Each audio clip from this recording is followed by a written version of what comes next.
राधे राधे। जय श्री कृष्णा। श्री शिवाय नमस्तुभ्यम। हर हर महादेव। पूजा भक्ति चैनल में आप लोगों का स्वागत है।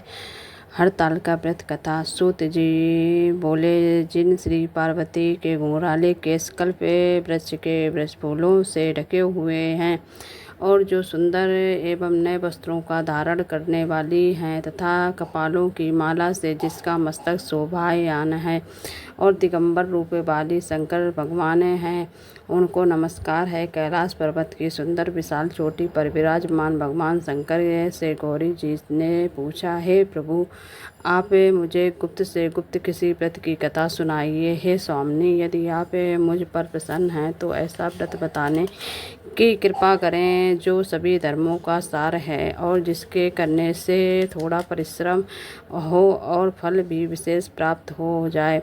ये भी बताने की कृपा करें कि मैं आपकी पत्नी किस व्रत के प्रभाव से हुई हूँ। हे जगत के स्वामिनी, आदि शक्ति आदि मध्य अंत से रहित है, आप मेरे पति किस दान अथवा पुण्य के प्रभाव से हुए हैं। शंकर जी बोले, हे देवी सुनो, मैं तुमसे वह उत्तम व्रत कहता हूँ जो परम गोपनीय एवं मेरा सर्वस्व है। ये व्रत जैसे कि ताराओं में चंद्रमा, ग्रहों में सूर्य, वर्णों में ब्राह्मण, सभी देवताओं में विष्णु, नदियों में जैसे गंगा, पुराणों में महाभारत, वेदों में सामवेद, इंद्रियों में मन श्रेष्ठ सभाओं समझे जाते हैं, वैसे पुराण वेदों का सर्वस्व इस है। इस व्रत को शास्त्रों ने कहा है, उसे एकांग मन से श्रवण करो। इसी व्रत के प्रभाव से ही तुमने मेरा अर्धासन प्राप्त किया है। तुम मेरी परम प्रिया हो, इसी कारण वह सारा व्रत मैं तुम्हें सुनाता हूँ।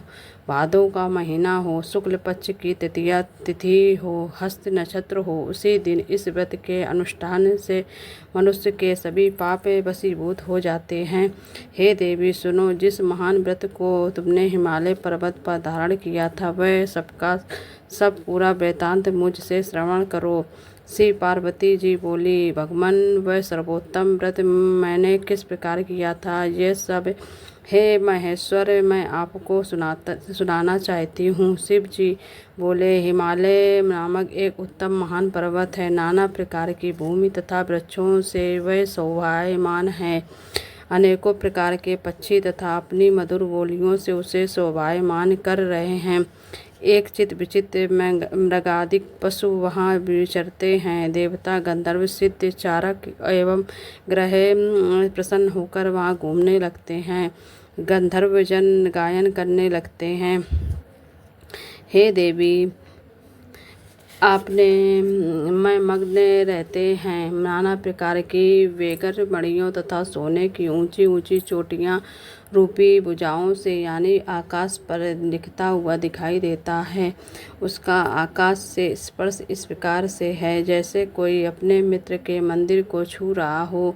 वह बर्फ से ढका रहता है। गंगा नदी की धवनी से वह सदा शब्दयान रहता है। हे पार्वती, तुमने वही बाल्यावस्था में 12 वर्ष प्रयत्न कठोर तप किया, अधोमुख होकर केवल धूमपान किया, फिर 64 वर्ष से प्रयत्न पक्के पक्के पत्ते खाए, माघ महीने में जल खड़ी हो तप किया और वैशाख में अग्नि का सेवन किया, सावन में अन्न पान का त्याग कर दिया, एकदम बाहर मैदान में जाकर तप किया। तुम्हारे पिताजी तुम्हें इस प्रकार के कष्टों को देखकर घोर चिंता में व्याकुल हो गए। उन्होंने विचार किया कि यह कन्या किसको दी जाए। उस समय ब्रह्मा जी के पुत्र परम धर्मात्मा श्रेष्ठ मुनि श्री नारद जी तुम्हें देखने के लिए वहां आ गए। उन्हें अग्र आसन देकर हिमालय से उनसे कहा, हे श्रेष्ठ मुनि, आपका आना शुभ हो। बड़े भाग्य से ही आप जैसे ऋषियों का आगमन होता है। कहिए, आपका शुभारंभ किस कारण से हुआ। श्री नारद मुनि बोले, हे पर्वतराज, सुनिए, मुझे स्वयं विष्णु भगवान ने आपके पास भेजा है। आपकी यह कन्या रत्न है। किसी योग्य व्यक्ति को समर्पित करना ही उत्तम है। संसार में ब्रह्मा, इंद्र, शंकर इत्यादि देवताओं में वासुदेव श्रेष्ठ माने जाते हैं। उन्हें ही अपनी कन्या देना उत्तम है। मेरी तो यही संपत्ति है। हिमालय बोले, देवाधिदेव वासुदेव यदि स्वयं ही सब जब कन्या के लिए प्रार्थना कर रहे थे और आपके आगमन का भी यही प्रयोजन है, तो अपनी कन्या उन्हें दूंगा। यह सुनकर नारद जी वहाँ से अंतर्धान हो गए।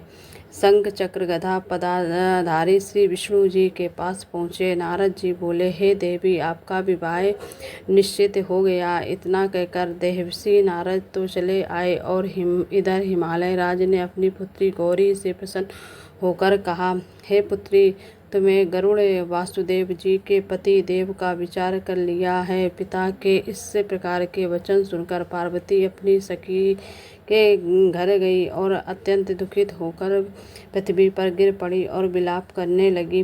उन्हें इस प्रकार दुखित हो विलाप करते सखी ने देखा और पूछने लगी, हे देवी, तुम्हें क्या दुख हुआ है? मुझसे कहो और वह तुम्हें किस प्रकार से भी सुख हो, मैं निश्चय ही वही उपाय करूँगी। पार्वती जी बोली, सखी, मुझे प्रसन्न करना चाहती हो तो मेरी अभिलाषा सुनो। मैं तुम और चाहती हूँ, मेरे पिता कुछ और चाहते हैं। मैं तो अपनी पति श्री महादेव को वर चुकी हूँ। मेरे पिता इसके विपरीत कहना चाहते हैं। आपको वीडियो अच्छी लगी हो तो अगला पार्ट आपको दूसरी वीडियो में मिलेगा। हरतालिका की दूसरी वीडियो बनेगी, उसमें ये दूसरा पार्ट मिलेगा कि पार्वती मैया ने आगे क्या किया। मेरी वीडियो को सब्सक्राइब करें, लाइक करें।